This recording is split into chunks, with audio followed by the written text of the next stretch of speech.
2024 లేదా 25లో డిగ్రీ లేదా బీటెక్ చదివారా? సాఫ్ట్వేర్ జాబ్ కోసం ఎదురు చూస్తున్నారా? అయితే కోడ్ జ్ఞాన్ 100 డేస్ కోర్సులో చేరండి, జాబ్ సాధించండి. నమస్కారం, వెల్కమ్ టు సుమన్ టీవీ. నేను మీ యాంకర్ సిరి. ఈఎంఐ ఆప్షన్ త్రూ మనం కార్ కనుక కొనుక్కుని ఈఎంఐ కట్టకుండా మిస్ అవుతే, అలాంటి సందర్భాల్లో మనం రోడ్ మీద ట్రావెల్ అవుతుంటే బ్యాంక్ పర్సన్ వచ్చేసి మేము ఇది సీజ్ చేస్తున్నాము, నడిచి వెళ్ళిపోండి అనే రైట్ అనేది బ్యాంకర్స్కి ఉంటుందా? దీని గురించి చట్టం ఏం చెప్తుంది? అలాంటి ప్రాసెస్లో లీగల్ పరంగా అతని మీద చర్యలు తీసుకోవాలి అంటే ఎలా ఉంటుంది?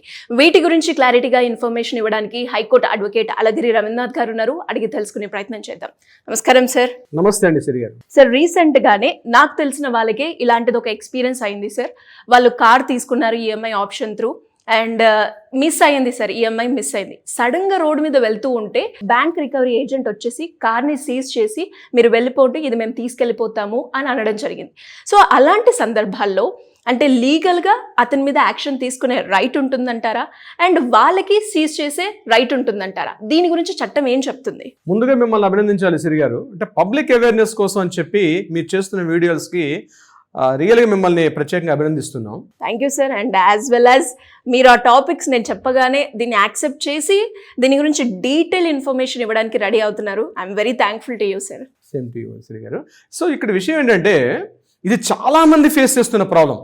చాలామంది ఈరోజు భయపడుతున్నారు. ఒక 2 ఈఎంఐలు అయిపోతే, ఈఎంఐ డిఫాల్ట్ అయితే ఆ కారుని తీసుకొని రోడ్డు మీద జర్నీ చేస్తే ఏ రికవరీ ఏజెంటో లేకపోతే బ్యాంక్ పర్సన్ వచ్చి రోడ్డు మీద ఉన్న ఫలంగా కీ లాక్ తీసుకొని మీరు ఈఎంఐ కట్టలేదు, మేము వెహికల్ సీజ్ చేస్తాం, మీరు బ్యాంక్తో మాట్లాడుకోండి అని చెప్పి చాలామంది, మీరు చెప్పాలంటే మనం ఈ హోటల్స్కి వెళ్ళేసరికి రూడ్గా బిహేవ్ చేసి అబ్యూజ్ లాంగ్వేజ్ తిడుతూ, పక్కన పిల్లలు ఉంటారు, ఫ్యామిలీ ఉంటుంది. ఎగ్జాక్ట్లీ వాళ్ళు పిల్లలతో ఫ్యామిలీ ఏదో పని మీద అర్జెంట్ పని మీద వెళ్తుంటారు. వాళ్ళు చూస్తే కూడా మంచి అంటే ఒక బౌన్సర్స్ లా కనిపించి వాళ్ళని చూస్తే ఎదురుగా మాట్లాడాలంటే కూడా భయపడతారు. ఇంట్లో మీరు అన్నట్టు ఫ్యామిలీ మెంబర్స్ కూడా కార్లో పిల్లలతో వెళ్తుంటాం. ఏదో ఒక 1, 2 ఈఎంఐస్ 3 ఈఎంఐస్ 4 ఈఎంఐస్ కట్టకుండా డిఫాల్ట్ అయి ఉండొచ్చు గాక. అటువంటి సందర్భాల్లో ఒక రికవరీ ఏజెంట్ వెహికల్ ని రోడ్డు మీద సీజ్ చేసే అధికారం ఉందా? 100% లేదండి శ్రీ గారు.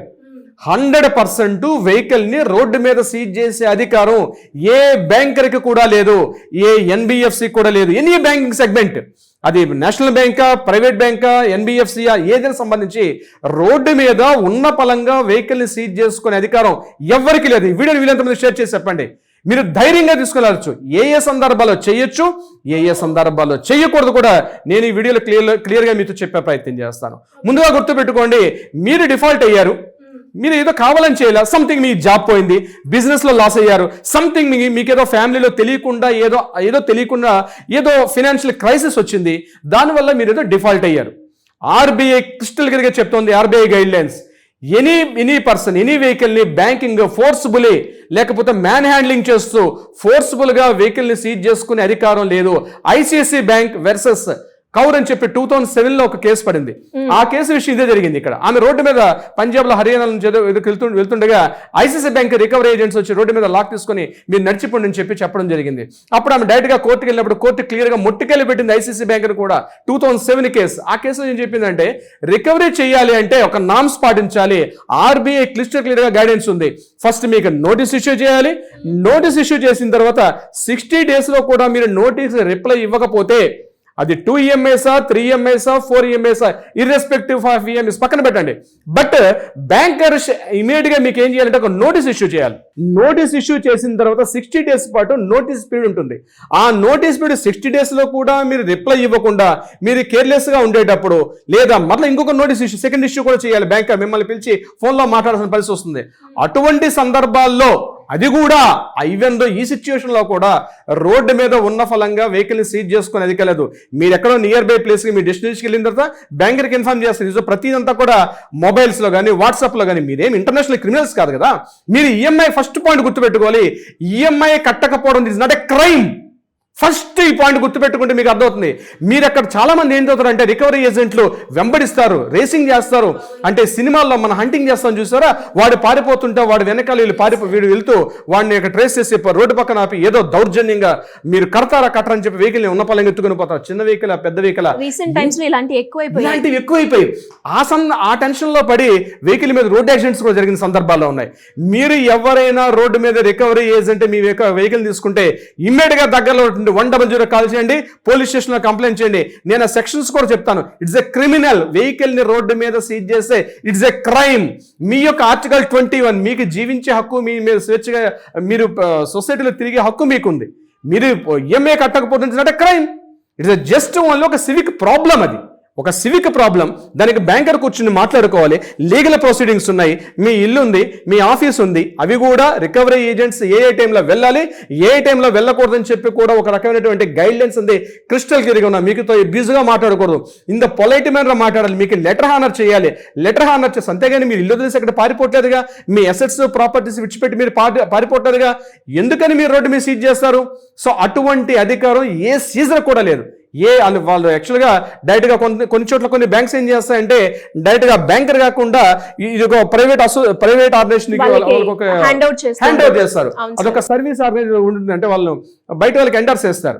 సో ఈవెన్ దో వాళ్ళకైనా సరే డైరెక్ట్గా బ్యాంక్ ఏదో మేనేజర్ ఫోన్లో అక్కడ కొంతమంది ఏం చేస్తారంటే సీజ్ చేయగానే బ్యాంక్ మేనేజర్తో మాట్లాడుకోవడం మాకు సంబంధం లేదు, బ్యాంక్ మేనేజర్ చెప్తే విడిచిపెడతా ఉంటాడు. ఆ బ్యాంక్ మేనేజర్ ఎవడో తెలియదు, రికవరీ ఏజెంట్. వాడి ఫేస్ ఎవడో మీకు తెలియదు. అలా ఫోన్లో మాట్లాడి ఇవ్వడం కానీ లేకపోతే ఉన్న ఫలంగా తీసుకెళ్ళడం కానీ అది ఏ ప్రాంతమైనా, మీరు ఏపీ తెలంగాణ రాష్ట్రాలు చెందినవారే కాదు, భారతదేశ వ్యాప్తంగా ఒకటి ఆర్బీఐ గైడ్లైన్స్ ఉంటుంది.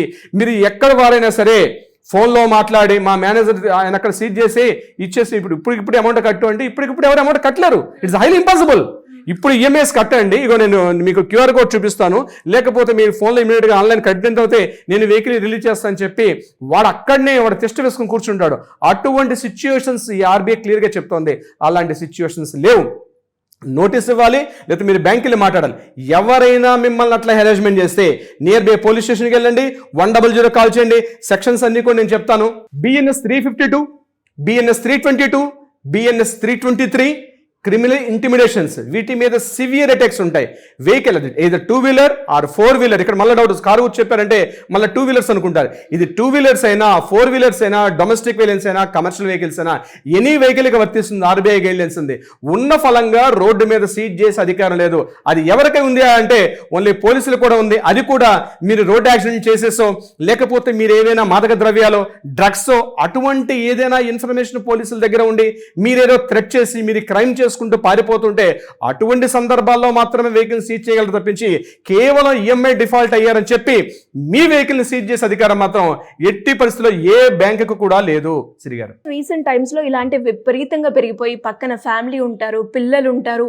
అసలు ఏంటి ఇలా కూడా ఉంటుందా, వాళ్ళకి ఎలా రియాక్ట్ అవ్వాలో కూడా తెలియదు. సో మీరు అన్నట్టుగానే చట్టాలు ఉన్నాయి, చట్టాలు ప్రొటెక్ట్ చేస్తాయి అనేది చాలా క్లారిటీగా ఇచ్చారు.